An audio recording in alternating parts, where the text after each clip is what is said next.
Daniel Markham was a rising star at Hartson Manufacturing.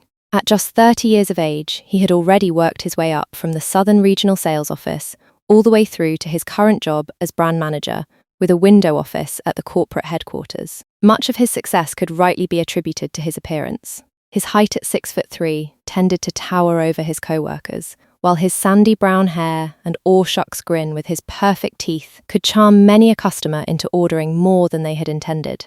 His natural good looks also worked in his favour in his personal affairs. While not exactly a Lothario, he had left more than his fair share of broken hearts among the ladies, and was adamantly defending his independence from 3 current love interests. He did, however, make it a rule to never get involved in a personal relationship at work.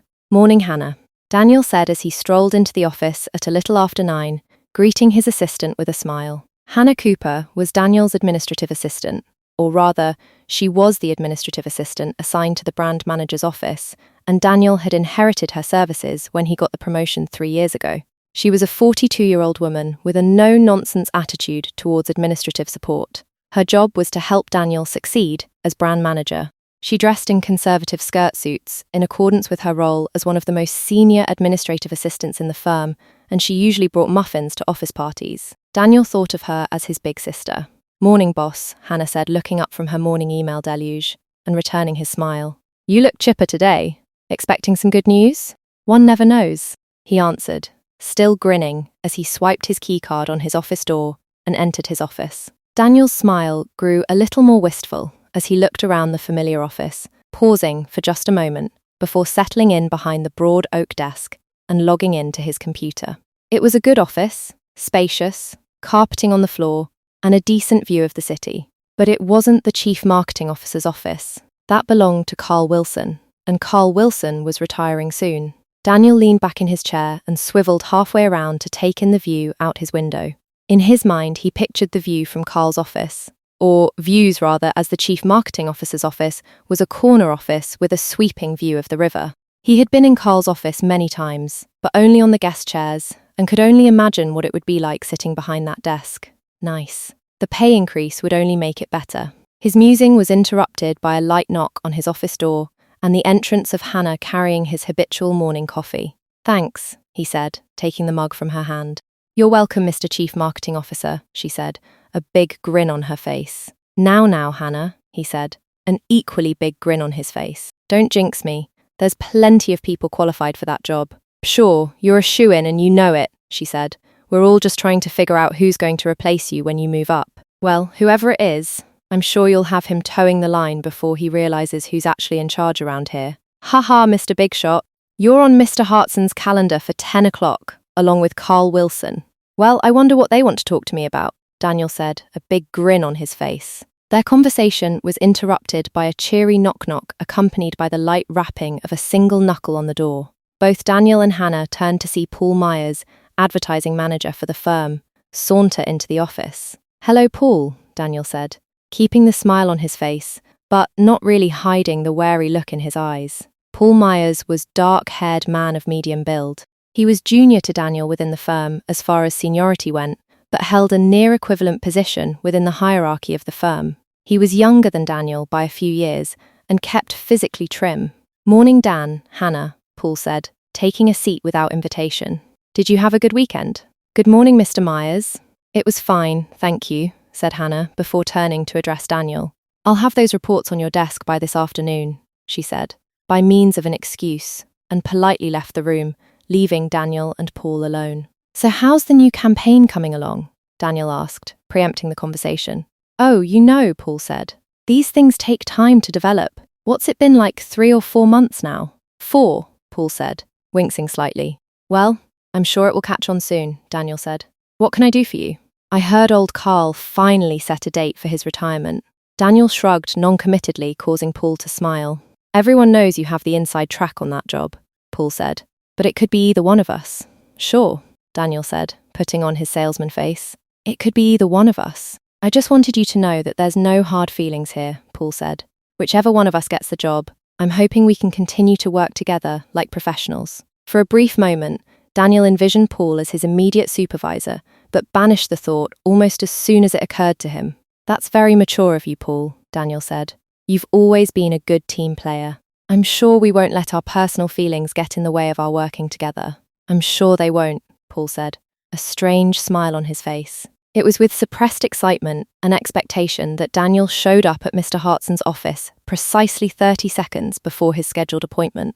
His excitement came close to breaking through his calm demeanour when he saw that Carl Wilson was already seated on one of the guest office chairs. This had to be it. "Ah, Markham, come in. Take a seat," Mr. Hartson said, rising from behind his desk as Daniel entered the room. He indicated the other chair in front of his desk, beside the one where Carl Wilson had been seated, who had also stood up as Daniel entered the room.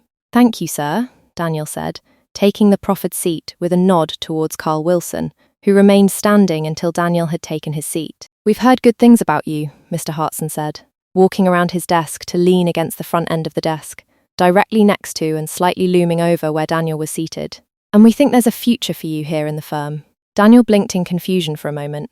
Of course, they'd heard of him. He'd been with the firm for 7 years now.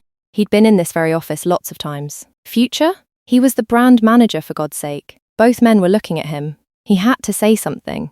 Thank you," he said, mentally berating himself for stuttering. "That's why we decided to offer you a full-time position here at the firm," Mr. Hartson said. A position? They had to mean the chief marketing officer position. His promotion. "Whatever is good for the firm, sir," Daniel managed to say, his anticipation growing. "That's the spirit," Mr. Hartson said. "That's exactly the attitude we need around here. Why, with an attitude like that, there's no telling how far you'll go. You might find yourself working in this very office someday. Of course, you will have to work your way through the administrative pool, but I'm sure a talented PA such as yourself will have no problem fitting in. We see big things in your future, young lady," Wilson said, leaning forward to pat Daniel on the knee as he did. Sir St. Daniel's mind was still spinning as he made his way back to his office. Was Mr. Hartson crazy? He was old. So was Carl Wilson, for that matter. Could they both be senile? Nah, that wasn't possible. It had to be some sort of hazing. Hopefully he didn't botch it.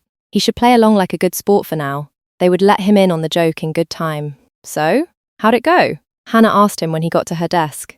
"Good, I think," he said. "You think?" she asked.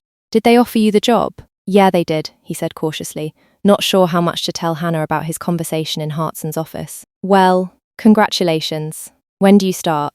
"They didn't say." "They didn't say?" "No," said Daniel, still somewhat lost in his thoughts. "They were kind of weird about it. I think they're hazing me." "That doesn't sound very professional," she said. No, it doesn't," he said, then proceeded to swipe his keycard to get in his office. The lock flashed red. He swiped it again, and then several more times as the lock continued to flash red. "God damn it," he said. "What's wrong?" Hannah asked. "These stupid electronic locks," he said. "This one's broken."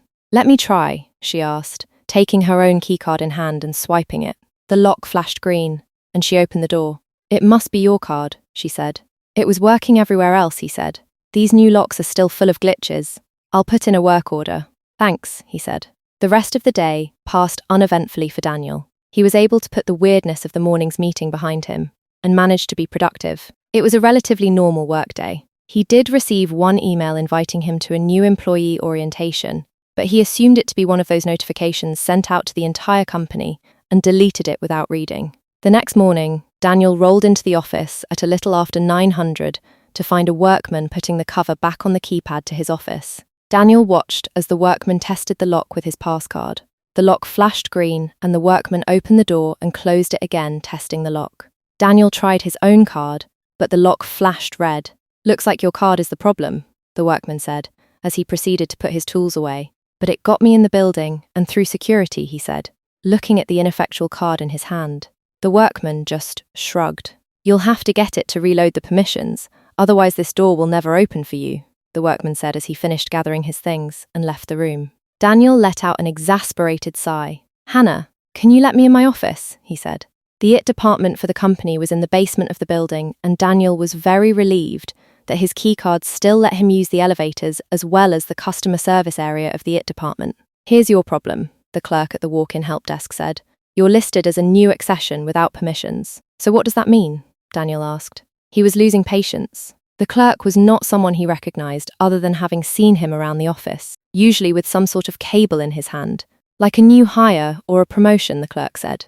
"No, I know what accession means," Daniel said. I want to know if you can fix my card and get me the right permissions to access to my own office. That's just it. You're not assigned to any office. You're not even in the hierarchy. Well, can you put me in the hierarchy? Daniel said, sorry, that's an HR function, the clerk said, handing Daniel back his keycard.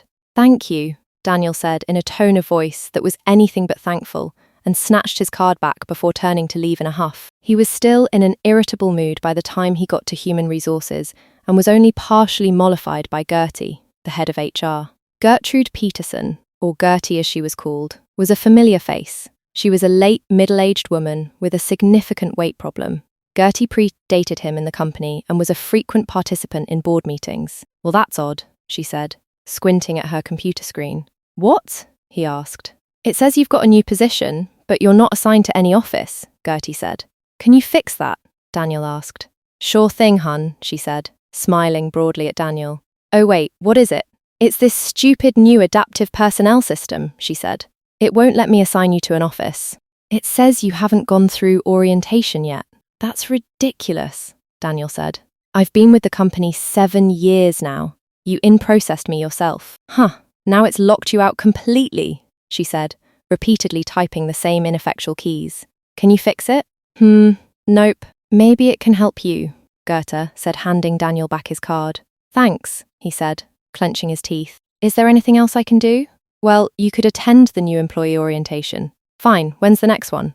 Tomorrow morning at 700, do you want me to sign you up? The next morning, Daniel sat through 3 hours of disinterested lectures presented by underlings he did not recognize from departments that he was completely familiar with. This he managed to do only through several wax paper cups of coffee and a sugar high from the generic branded cookies presented as snacks. Subsequently, he was not paying the strictest attention while signing all the paperwork he was provided, a fact that he was not aware of until he had toured the entire company and wound up near the end of the day back at the Information Technology Help Desk.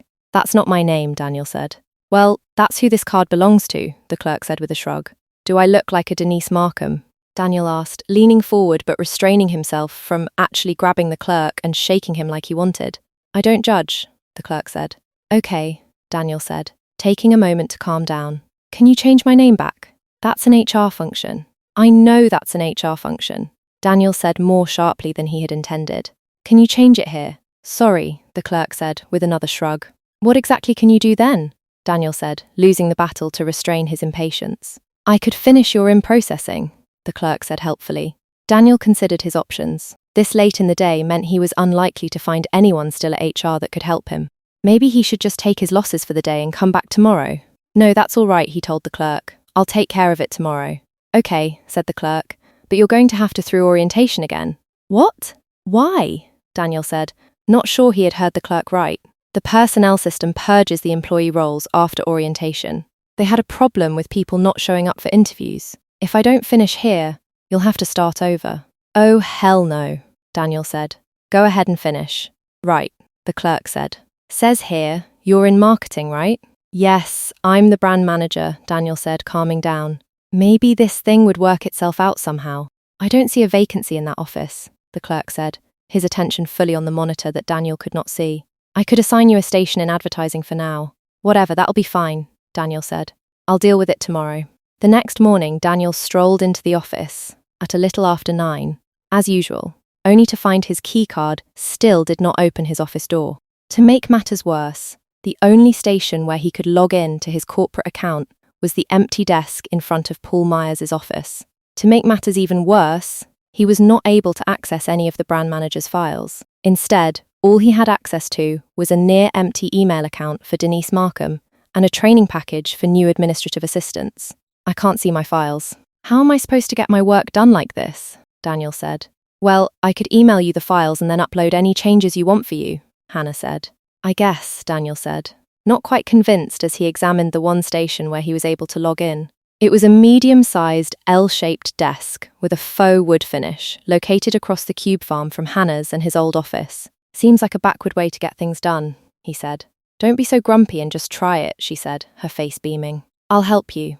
I've mentored half the staff in this company. It'll be fun and easy. You'll see. Okay, I'll try, Daniel said, forcing himself to return Hannah's smile, but not matching her enthusiasm. True to his word, Daniel did try hard to make a go of it. For the rest of that week, Daniel worked diligently on the brand manager's files while stationed at the desk in front of the advertising manager's office. This effort was not without complications. For one, situated where he was required to answer and/or transfer all incoming calls for the supervisor of his new position, Paul Myers. To his credit, Daniel did manage to keep up with his brand manga tasks. Between them, Hannah and Daniel managed to email files and transfer calls for his old office while stationed at his new post. He was a little annoyed that he did not have direct access to his old calendar, what with having to use the Denise Markham email account. Fortunately, Hannah, as the head admin for his old office, still had access to his old calendar and could email him any meeting requests where he was needed. All of this required Daniel to become adept at the company's communications and scheduling systems to a level of detail that his previous position had not required. He took to these new tasks like a fish to water, and thanks largely to Hannah, had a firm handle on how the administrative duties of his old office functioned. Unfortunately, Daniel was less attentive to the duties of the advertising manager's office, which resulted in his being called in to Paul Myers' office that next Monday at work. "I appreciate that this is not the normal situation we find ourselves in," said Paul, "and that recent corporate decisions have complicated our work relationship." Daniel stifled the urge to respond and fought to keep his professional demeanour. The only reason he was here was that HR did not have a signed copy of his annual objectives on file for Denise Markham, and had scheduled him for an initial counselling. "And I think that you now appreciate what I require for my administrative assistance," Paul said, smiling. He was being friendly and conversational, but he did maintain an air of authority that irritated Daniel greatly. Daniel looked down at the printout of annual objectives that Paul had handed him at the start of the meeting. "Maintain a well-organised and efficient workspace?" he asked. "You have been letting your desk get a little messy," Paul said apologetically. Daniel looked at the next objective on his list. "Improve professionalism," he asked. "What's wrong with my professionalism?" "I'm sure you'll have no problem meeting the dress code, as long as you don't do anything wild," Paul said. "But you do need to improve your punctuality." "What's wrong with my punctuality?" Daniel asked. "I'm here every morning." "Yes, at 9,030. Our day starts at 800, said Paul. "And that rolls into your next objective. Reception and customer service?" "You want me to be your receptionist?" Daniel said with incredulity. "You kind of already are. I just need you to do it better," Paul said, nodding encouragingly. "Starting at 800 every morning." This took Daniel back for a moment. He had been answering the phone and we was the first person anyone saw when they came to Paul's office. So, in a way, he was a receptionist. That thought wriggled in his head, not quite fitting in with his self-image. He was a receptionist. It was a part of his job description as an administrative assistant. Daniel shook his head.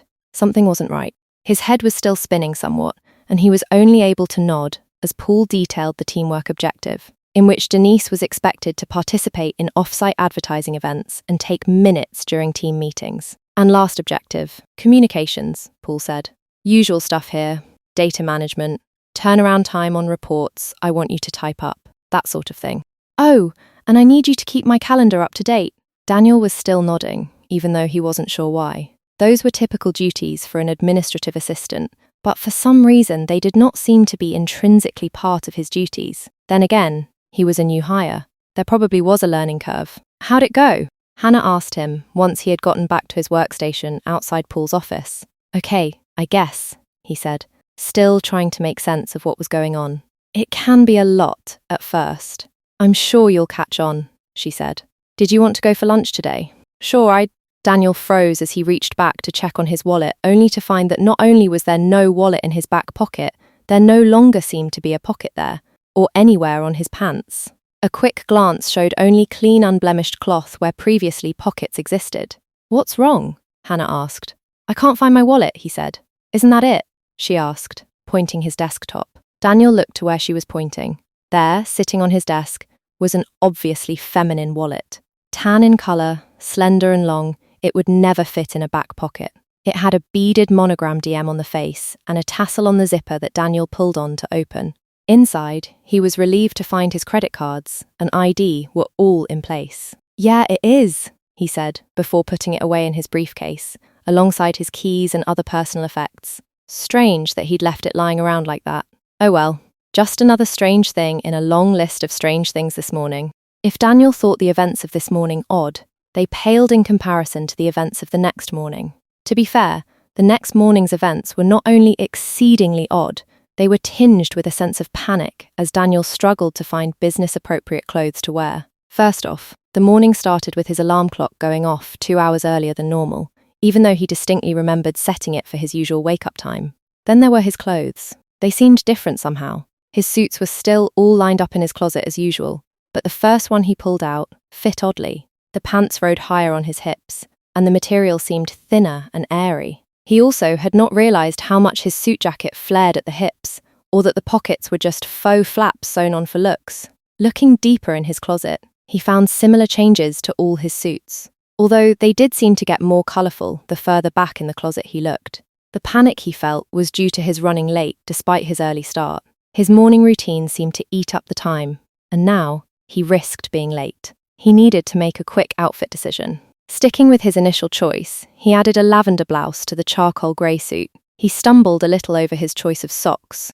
They were unusually sheer, except for reinforcement at the toes and heel, which he covered up by slipping into a pair of black loafers with a moderate heel. Daniel barely made it in to work on time at 800, but he did manage to get in ahead of Paul Myers, which Paul acknowledged with a nod and a friendly good morning. Daniel let out a sigh of relief, not exactly sure why he had been so anxious to be on time, and stuck his keycard into his computer workstation. He was immediately annoyed to see he was logged in as Denise Markham, advertising, admin, and resolved to deal with that as soon as possible. He felt jittery this morning, and thought maybe a cup of coffee would help settle his nerves. In the spirit of teamwork, and with his recent performance objectives in mind, he quietly knocked on Paul's office door and asked politely if Mr. Myers would like a cup as well. With that taken care of, he settled down to begin his morning duties. He was actually quite surprised at the number of calls and the email traffic that funneled through his desk before getting to the advertising manager. There was no way Paul was going to be able to deal with all of them, so Daniel began to prioritize calls and meeting requests. He stumbled a bit at first, but by the end of the day, he had organized Paul's calendar to be more efficient and had separated out all the documents that required Paul's signature from those that were information only. By the end of the week, he had stopped asking Paul if he wanted coffee and always had a hot mug ready for him, just the way he liked it, as soon as he got in. Daniel still had the problem of his clothes to deal with. More specifically, none of his suits had any pockets, or any sign of ever having pockets. This made it difficult to carry his wallet, keys, phone, or anything else, all of which he was forced to carry in his briefcase. Luckily, the briefcase had a strap that let him sling it over his shoulder and carry it safely under his arm. This would do for now, but he planned to resolve his clothing issues over the weekend. His plans came crashing down when his credit cards were declined. It started at lunch when he had to borrow money from Hannah to buy his salad. It got worse when the ATM refused to give his debit card back. A phone call to the customer service centre for the bank was completely unhelpful, as there seemed to be no account for a Daniel Markham in the system. He did manage to arrange for expedited delivery of replacement debit and credit cards, even if he did have to sign up for a new account. This left Daniel with no choice but to wear the clothes he already had, which aggravated him deeply as he considered his work outfit for Monday. These pants were too tight, or maybe too thin. They fit, and he liked the way they clung tightly to his hips and upper thighs. Trouble was he could see the lines of his underwear through the thin material. Shimmying out of the tight pants, he rummaged through his underwear drawer for something less conspicuous. He found an emerald green pair of underpants with yellow stars and thin straps that lay high on the hip. It tended to ride uncomfortably up his butt, but he liked the way his arse looked when he put the pants back on. The shirt was another matter. It seemed gossamer thin. He could actually see the dark outline of his nipples through the shirt. This was not acceptable. He could keep his jacket on and cover them up, but then he would have to wear his jacket all day long. The thought of flashing his nipples at everyone in the office brought a blush to his cheeks, and he quickly changed to include an undershirt. In contrast to his wardrobe and financial chaos, his work performance was improving quickly. The phone system was a breeze to him now, and he even had many of the phone extensions memorized. He stayed quiet and respectful during meetings and took accurate minutes. Even his typing speed had improved, despite his ever-lengthening fingernails. He had been meaning to get those trimmed, but liked the way they stuck past the fingertips and just kept them rounded with an emery board. Not that Daniel was calm with his current situation. He was convinced that the CEO and the chief marketing officer were doing something to him. This went way beyond hazing. The entire office thought his name was Denise. Even Paul had started calling him that. He was also halfway convinced that the company was trying to turn him into a girl. This thought had occurred to him when he no longer had access to the men's executive restroom. Instead, his key card now granted him access to the women's executive restroom. He stuck to the public restrooms after that first happened, as that did not require key access, but he soon relented. It was just more convenient to use the executive ladies' facilities. Plus, it was cleaner and less crowded. It was around this time that Daniel noticed that he seemed to be developing freckles. Not many, but a few tiny spots were sprinkled across his nose and cheekbones. Though small and fairly unobtrusive, Daniel fixated on the brownish spots. He had obviously gotten too much sun and tried using lemon juice and bleach, as well as several commercial skin products to lighten the spots, all to little effect. He finally relented and purchased a tube of concealer that was a close match to his skin tone. Every morning, he applied the concealer and brushed and blended until he had an even complexion, then added just enough colour to highlight his cheekbones. Every evening, he would wash the makeup off and moisturise before bed. It soon became a ritual, to the point where Daniel felt naked without his face done right. Aside from his growing concern with grooming and personal appearance, Daniel's work life was settling into a routine that, if anything, left him more energised and excited to face the daily challenges. Every day, he would arrive early for work and make the coffee. Then, while that was brewing, he would go through the messages for the advertising manager and set up tentative meeting requests for Paul's approval. Most days he took notes during 1 or 2 project meetings and would otherwise man the phones while making copies and ordering office supplies. Of course, there were the big meetings like the monthly sales meetings and the quarterly board meeting. For the first, Daniel had to collate the regional numbers into a single presentation and have handouts ready for Paul's preview. This took up a lot of time, what with prepping the meeting room and setting up the Zoom calls for the off-site sales reps. This he managed to accomplish with increasing ease and efficiency. It was the board meeting that got to him. His duties for that were minimal, beyond ensuring that Paul, as the advertising manager, was prepared to support the chief marketing officer. Mostly, all he did was sit quietly and take notes, while Paul answered the very few questions coming his way. It was the room itself that nagged at him. It seemed bigger somehow then, he remembered it. Also, his seating position was directly behind Paul, which seemed further back from the table than it should be. But of all of Daniel's duties, the one he dreaded the most was travel. The advertising manager was required to oversee major advertising events, and that meant Paul was away from the office at least once or twice a quarter. This meant that Daniel had to make all the travel arrangements and accompany Paul as his assistant, then file travel reimbursement requests for both of them when they got back. It was not the work, or even the official meetings and paperwork. It was the off hours he had to endure when travelling on business. Or more specifically, Daniel had a hard time deciding what to wear when not at the office. He was fine with business suits, and at home he could slouch around in sweatpants and t-shirts. However, during business travel, he rarely had more than an afternoon's worth of meetings, then a day or two with business brunches, casual meetings, and souvenir shopping.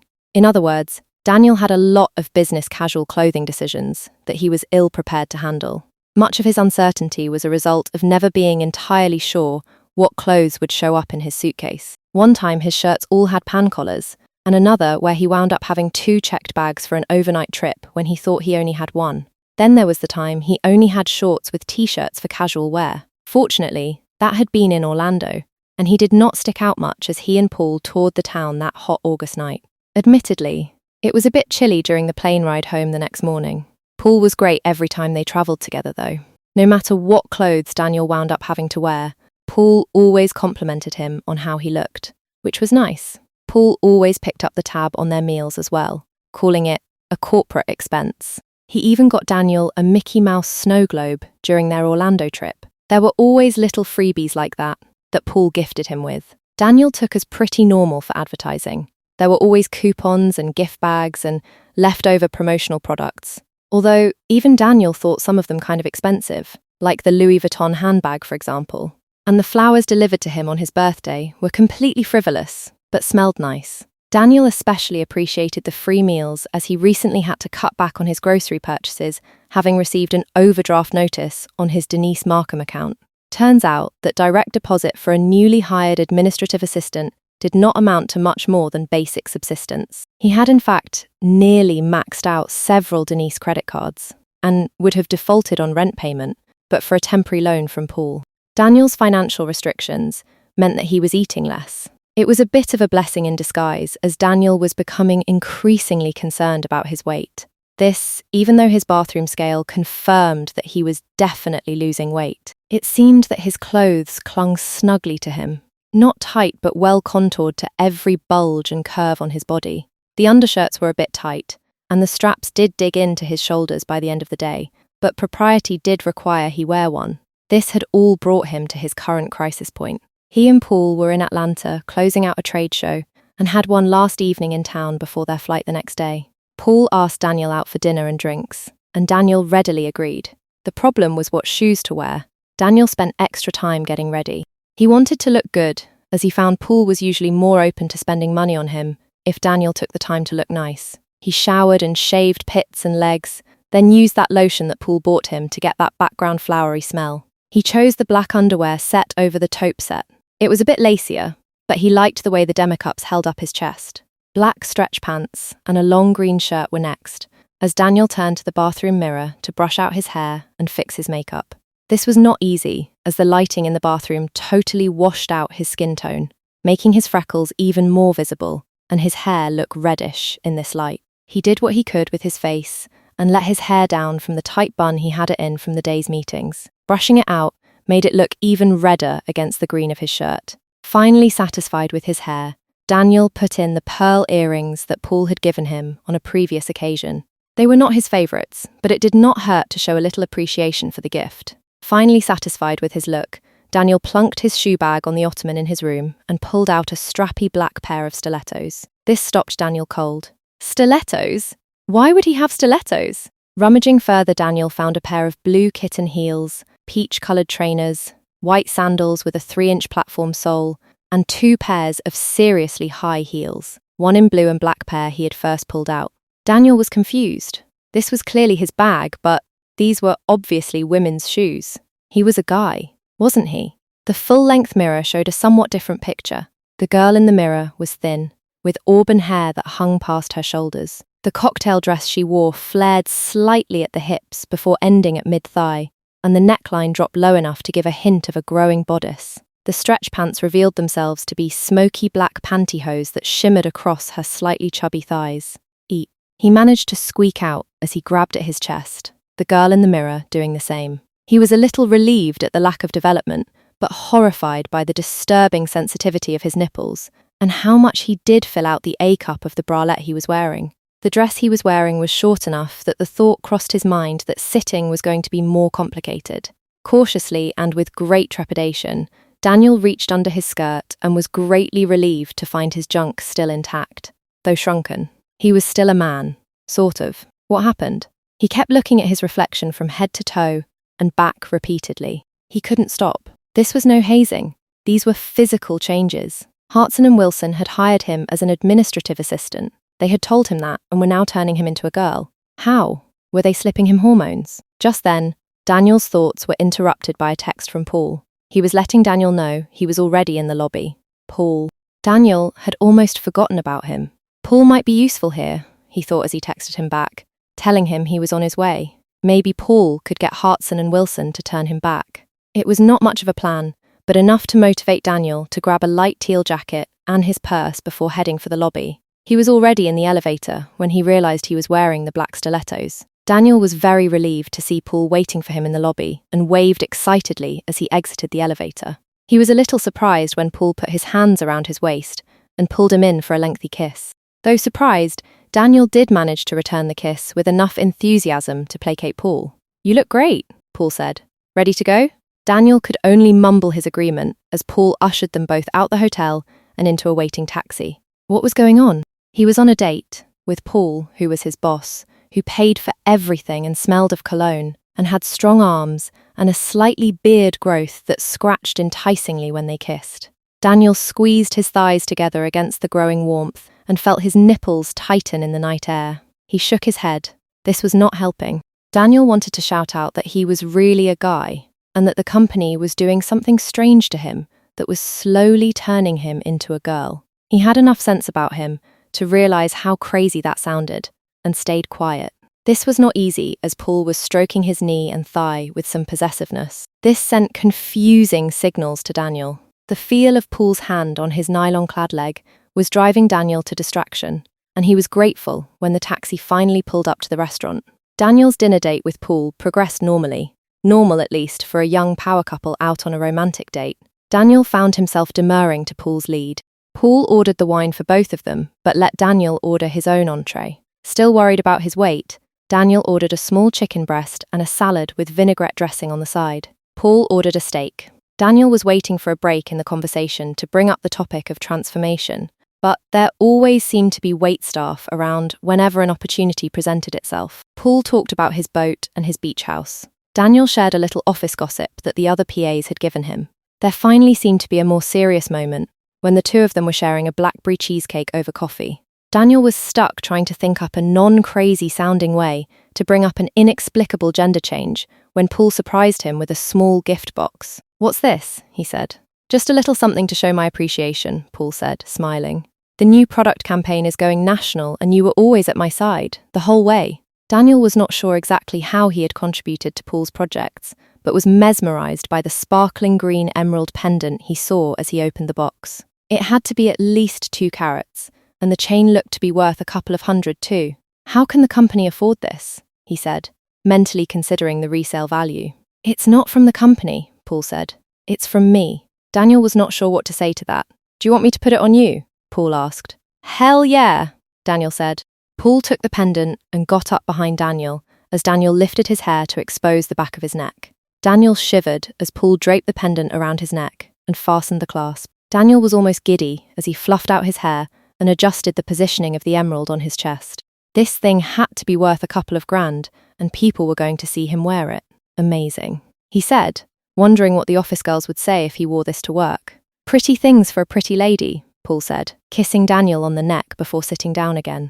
Daniel was not really into the kiss, but if that is what it took to get a gem like this, he was all in. "I'm glad you like it," Paul said. "I want to buy you all the fine things in life and shower you with presents. And I think I'm going to get the opportunity. I can't talk about it right now, but there's going to be a lot of changes at work over the next few months, and I want you at my side." Daniel was not sure what that meant, but he played it cool. He did like the idea of more presents, but that talk of changes at work made him wonder. Did Paul know what was going on? He seemed oblivious to the changes, but so did everyone else. And what did he mean by "at my side"? Still, no sense disrupting the gift train. At least not while he was getting gifts like this, he thought, fondling the gem as it lay against his nascent cleavage. The rest of the evening passed without incident. They had an early flight the next morning, so ended the night with nothing more than a prolonged kiss and a little grope at the door to Daniel's room, before Paul begrudgingly returned to his own hotel room. The flight home was uneventful, as was the airport, where the two of them parted ways with an embrace and left in separate taxis. Everything seemed perfectly normal. The strangeness returned when the taxi dropped Daniel off at his home. This was not his condo. This was a cheap apartment complex in a less than affluent part of town. The address matched what he recalled, down to the apartment number, which was odd given that his condo did not have an apartment number. Sure enough, though, the keys in his purse did open the door to his small and slightly cluttered studio apartment. This was obviously a woman's apartment. The closets and drawers were stuffed with clothes, and there was a pile of shoes in the closet. Cosmetics and lotions filled his bathroom counter, and nylons were draped in the shower, where they had been hung to dry. There were decorative pillows and flowers in vases. He was home. Not knowing what else to do, Daniel continued to live his life. Or rather, he continued to live the life of Denise Markham, single woman and personal assistant to the advertising manager, whom she was also dating. After a few weeks, home was starting to feel like home. It had all his clothes and favourite cosmetics. Well, it had all the clothes a woman his age with a limited income would need. There were some nicer articles of clothing that Paul had bought him. He especially liked the cashmere sweater. He also had a growing collection of jewellery. Again, mostly thanks to Paul's largesse. Whatever blinders Daniel had while transforming, they seemed to be gone now. Daniel was fully aware of the changes to his body and how they were continuing to progress, even if he wasn't quite sure how he had gotten here. He was shorter now, by at least a foot, and wore increasingly higher heels to compensate. His hair had slowly reddened in colour, until it was now a shiny copper colour that hung in waves on his shoulders and down his back. His body continued to soften, getting curvier every day. He was wearing a D cup now, and judging by the contents of his underwear drawer, he might still had a ways to grow. His genitalia did not go unchanged, continuing to shrink until there was now no visible indication of his former male status. Things came to a head at the office Christmas party. The company was making a big deal of it, and had booked a ballroom in a downtown hotel. Daniel had chosen a knee-length little black dress with a scoop neck top and an expensive pair of black pattern nylons that Paul had bought him. Coincidentally, he was also wearing the stilettos he had worn in Atlanta. The evening had progressed as these events go, and Daniel was not exactly enjoying himself, but managed to stay friendly. Company get-togethers were still company get-togethers, and he was hoping to get through this one with as little drama as possible. His hopes were dashed, however, when Mr. Hartson announced that the rumours were true. Carl Wilson would be retiring in the new year. That in itself was not surprising, but the bottom dropped out of Daniel's world when Mr. Wilson announced that Paul Myers would be replacing him as the new chief marketing officer. Feeling blindsided, Daniel slipped away from the applause and celebration as Paul was making his acceptance speech and made his way to the hotel bar. There he sat, nursing a drink, contemplating things. As far as the world was concerned, he was Denise Markham, while he knew he was really Daniel Markham, hotshot advertising executive. Did he know that, though? Was he really a Daniel Markham if everything in the universe argued otherwise? What made more sense? Either he was a man that had inexplicably turned into a woman, or that he really was a woman under the delusion that she had been a man. His apartment, his job, his bank account, even his driver's license proclaimed him to be a single white female, personal assistant to Paul Myers, advertising manager. Only, Paul Myers was getting promoted, and the CMO already had an administrative assistant. Where did that leave him? Or more practically, where did that leave Denise? He could stay as he was in his current position and keep doing what he had been doing. Maybe he could figure out a way to reverse this. That did not seem likely. What did seem likely was that he would be the administrative assistant for the next advertising manager, and the next one after that, until he was an old lady with grey hair and a sagging chest, living in a cheap part of town in a crappy apartment. Daniel took the room key Paul had slipped him out of his purse and considered his options. He was under no illusions what that implied. Paul wanted a physical relationship, a more physical relationship. Could he do that? With a man? With Paul? He had the right physical parts. Maybe he could fake it. Paul was, if not rich, then at least well off and due to come in to some money. He remembered Paul mentioning his family had business interests in the Northeast, and the promotion he was now due would add to that future financial potential. So what were his options? He could turn Paul down. That road led to his being a grey-haired cat lady. A poor grey-haired cat lady. Going to Paul's room now meant sex, and at least a few more years of trading sex for money and trinkets. That wasn't enough. He could probably string Paul along for a few years. But what then? Sooner or later, Paul would find someone younger, leaving Daniel behind like an old office fling. But what if he married Paul? He could probably manipulate things to make that happen. That would make him Mrs. Denise Myers. He wouldn't even have to change his initials. It would also give him access to all of Paul's money. Daniel smiled at the idea of being a kept woman. Not the career path he had envisioned, but it could be a profitable one. Even if the marriage didn't last, he would still make a fortune in the divorce settlement. A girl's got to do what a girl's got to do, he said, tucking the room key back in his purse and walking out of the bar with a little swagger in his hips. 4 months later, the girls in the office threw Denise a combination farewell/engagement party. Denise got to show off her engagement ring, which had a huge rock that all the girls oohed and ahed over. Mr. Hartson was even there, and he gifted the happy couple with a honeymoon vacation in the Bahamas. Thursday freedom from choice. Indicators suggest the decision point has been reached. Do you concur? 12 million. Me. Concur. Denise seems to have fully accepted her new role. 12,001,043. Freedom from choice. Are current employment conditions within your acceptable parameters?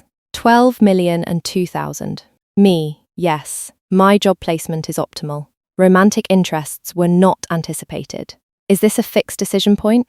12,002,027. Freedom from choice. Complicated.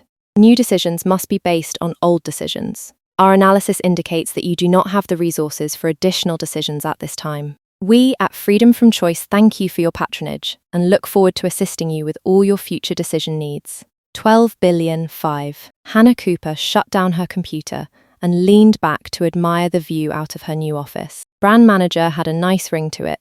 20 years of babysitting ad executives through a job she knew better than they did was over with. Now the job was hers, and she intended to keep it. Paul Myers getting promoted had not been in her plans, yet she could see it a logical extension of getting Daniel Markham out of the way. Thinking of Daniel made her smile. She wondered how Denise was dealing with her new life as a gold-digging trophy wife. Not like he had many options. Probably learning a lot of new and unexpected positions. Unfortunately, the decision had wound up promoting Paul Myers, and he was now her boss. Not much she could do about it right now. That first decision had drained her accounts, and it would take time before she had the resources to contact Freedom from Choice again.